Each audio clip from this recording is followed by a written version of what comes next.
Some men build their lives on certainty, on the belief that they understand the world, its rules, and their place in it. But what happens when those rules change? What happens when a man who once held power finds himself powerless? J.M. Coetzee's Disgrace is a novel of consequences, of shifting power in post-apartheid South Africa, and of one man's slow realization that he is no longer in control. It is not a redemption story.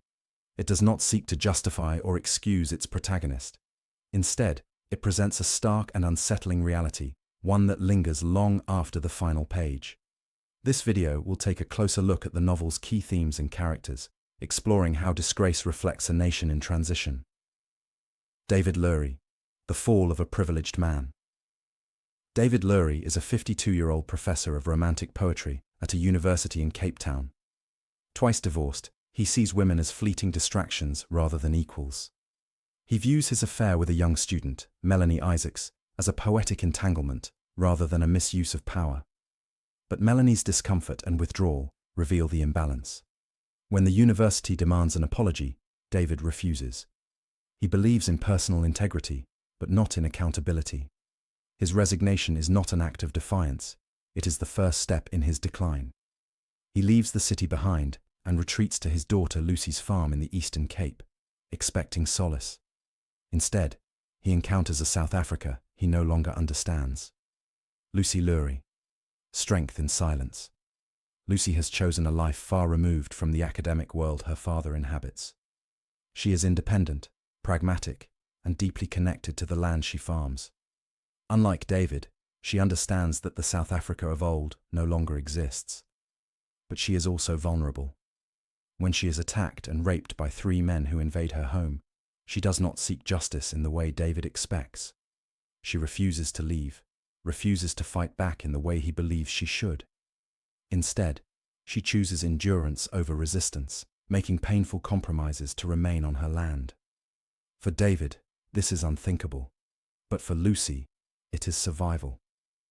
Petrus. A quiet shift in power. Petrus begins as a farm worker, but is not content to stay one. He represents the new generation of black South Africans rising in status, acquiring land, and establishing their own power. When David suspects that Petrus knows more about Lucy's attack than he admits, it becomes clear. Petrus is no longer just an employee. He is positioning himself as the land's future owner. David sees this as betrayal, but Petrus sees it as justice. Melanie a voice unheard. Melanie's presence in the novel is brief, yet she sets everything in motion. She does not fight David openly. She does not make dramatic speeches. She simply withdraws, and in doing so, forces David to face the consequences of his actions. Her silence speaks louder than any confrontation. It is David's downfall, but it is also a moment of reckoning for him, and for the world he once took for granted. Bev Shaw, a different kind of mercy. At a small animal shelter, David meets Bev Shaw, a woman dedicated to euthanizing unwanted dogs. She represents a form of kindness that David has never considered, one that is quiet, unassuming, and thankless. In helping her, David finds an unexpected form of humility. He begins to see himself not as a tragic figure, but as someone nearing the end of relevance, much like the animals he now helps put to rest. South Africa in transition, a nation redefining itself. Set in the late 1990s, Disgrace takes place in a South Africa still grappling with the end of apartheid. The old hierarchies are crumbling, and those who once held power, like David, must reckon with a world where they are no longer at the center. The novel does not provide easy answers. It does not moralize. Instead, it presents a world where justice is uncertain, where survival sometimes requires submission, and where the past cannot simply be erased. Lucy, as a white woman alone on a farm, no longer represents authority. She represents vulnerability.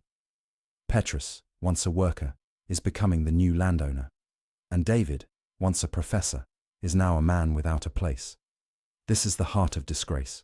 Not just the fall of one man, but the dismantling of an entire way of life. J.M. Coetzee's writing, sparse, brutal, and unforgiving.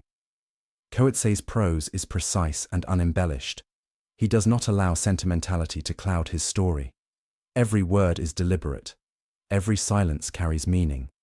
His style forces the reader to confront the novel's themes without distraction. There are no grand speeches, no melodrama, only the cold, hard reality of consequence, the meaning of disgrace. David Lurie does not find redemption. He does not reclaim his reputation. He simply fades, much like the South Africa he once knew. But perhaps that is the point. Disgrace is not about justice or revenge. It is about reckoning, about understanding that the past is gone, and the future belongs to those willing to endure it. What would you have done in David's place? Or Lucy's?